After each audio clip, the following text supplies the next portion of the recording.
నమస్తే. ఆత్మీయ బృందానికి స్వాగతం. సరస్వతి నాడి అక్షరాభ్యాసానికి మధ్య ఉన్న సంబంధం తెలుసుకుందాం. సరస్వతి మాత జ్ఞానము, విద్య, సంగీతము, కళలకు అధిదేవత. అందువల్ల మనము సరస్వతి దేవిని పూజించాలి. మన దేహంలో సరస్వతి నాడి ఉంటుంది. దాన్ని ఉత్తేజపరిచి దాని శక్తి పొందటమే ఈ అక్షరాభ్యాస కార్యక్రమము.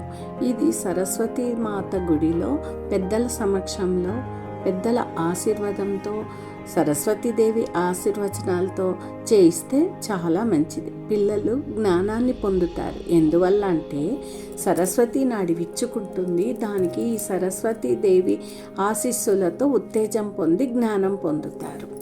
ఈ అక్షరాభ్యాసము మనము 3 సంవత్సరాల పిల్లలకు చేయిస్తాము. ఈ అక్షరాభ్యాస విధానంలో సరస్వతీదేవికి మొదట పూజ చేయించి శ్రీకారం చుట్టించి తర్వాత ఒక శ్లోకం చెప్తాము.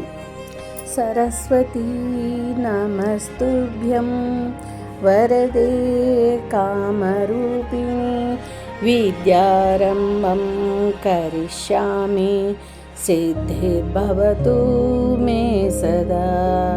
ఈ శ్లోకానికి అర్థం ఏమిటంటే సరస్వతీదేవికి నమస్కారాలు.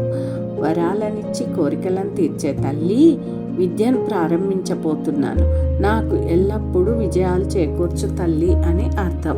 సరస్వతీదేవిని మనము ఈ శ్లోకం ద్వారా మన లోపలికి ఆహ్వానించుకుంటున్నాము. సరస్వతీ మాతకు వందనం.